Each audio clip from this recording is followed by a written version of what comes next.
Hi, Dan Casey here. Let's talk about the Secure Act that was signed into law December 20th, 2019 by President Trump. Let's talk about how it affects you right after this. Let me show you what it's all about. Check it out. Okay, on December 20th, 2019, President Trump signed into law the Secure Act, which really is about over 50 little band-aids that fixed a lot of things with retirement planning. Now, as most of you know, I was on TV discussing this and also WWJ, but you can never talk about much in details about things like this because there are a couple things that get complicated and you cannot discuss it when you're given 5 minutes on TV or the radio. So let's talk about the first thing, the change to required minimum distribution age. If you don't know, required minimum distributions are the amount that you're forced to take out on all retirement accounts except for Roth IRAs. I should say most retirement accounts. There are some rules where you don't have to take out a required minimum distribution if you work for the company where your plan is at, et cetera, et cetera. But for the most part, required minimum distributions used to start at age 70 and a half. Now they were pushed to 72. Thank God they got rid of the half age. It confused a lot of people. Now you don't have to start until age 72. Not a real big difference. And if you turned 70 and a half in 2019, you have to still take your required minimum distribution. Okay, you are not eligible to push it to 72. So what I think that does for my clients anyways is for a lot of my clients, we are doing conversion plans from traditional IRAs to Roths because we feel that we should be paying taxes now on money instead of later down the road of 20, 30, maybe even 40 years in retirement when we're forced to take money out of these IRAs. We don't know what tax rates are going to be, right? So we're making the choice to pay some taxes now. So what that does, pushing that required minimum distribution up, is if we don't have to take out any amounts from all those IRAs from 70.5, 71, 72, then we have our income is now more in our control, and we can convert money for longer because now we're in maybe a lower tax bracket because we don't have those required minimum distributions until 72. Okay, make sense? Yeah, kind of? Okay. Next thing, contributions to IRAs. Before, you couldn't contribute to a traditional IRA after 70 and a half. Now you can forever, as long as you have earned income. Now you could always do that to a Roth IRA, so I'm not sure why they stopped it at a traditional IRA, but now they made it the same. As long as you have earned income, you can now contribute to a traditional IRA. Although I don't know why you'd want to, because when you contribute to a traditional IRA, it's just going to increase the amount that you have to take out with recording. This just doesn't make any sense to me, but whatever. Next thing, new rule. I'm going to skip on that because that's the big one. You can now take penalty-free withdrawals from your 401k for a birth of a child or adoption. Pretty cool. Okay, $5,000, no penalty. Still have to pay taxes on it. And you can also take out $10,000 from a 529 plan, a college plan, to pay back college expenses. Again, taxes are due, but no penalties for doing that. Part-time workers can now participate into 401ks. They were always excluded, allowed to be excluded. Now, let's see, you have to work at least 500 hours a year for 3 consecutive years to be eligible. Okay, so that's awesome. What's another one? Oh, now annuities can be offered in 401ks. They were never allowed to before.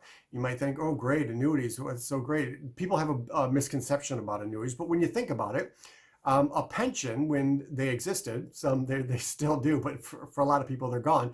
But pensions from a company is really just an annuity. It's paying you out a payment for the rest of your life.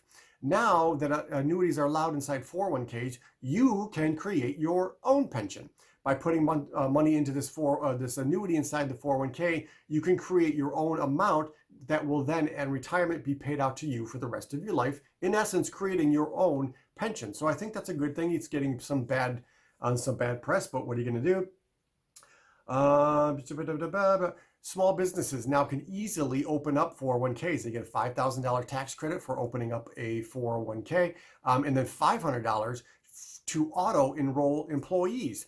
Now, back in the Pension Protection Act of 2006, they made that an option where you can now, employers can auto-enroll employees. They found that it's really worked very well. It caused people to start contributing to a 401k. They had to go to an extra step to actually get out of the plan, so it caused people to to invest.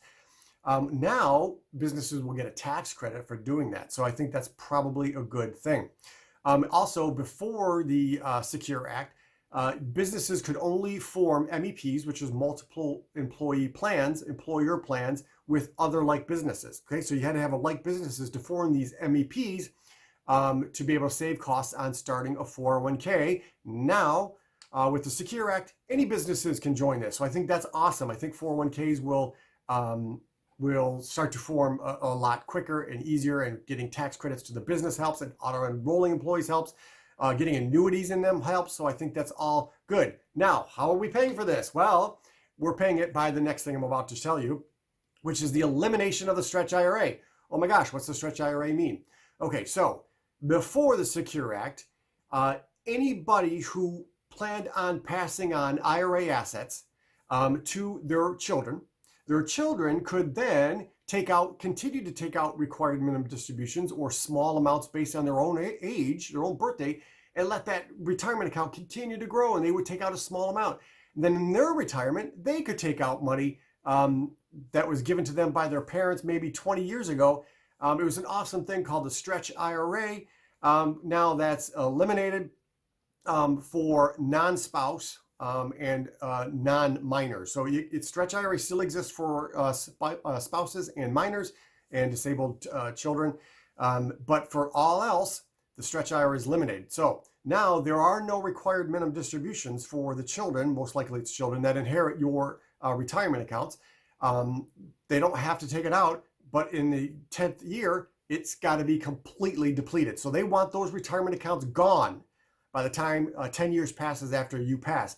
What does that mean? Well, it means that likely your children in their peak earning years are going to inherit your IRA and it'd be paying much higher taxes on it than they ever would. It's got to be completely depleted.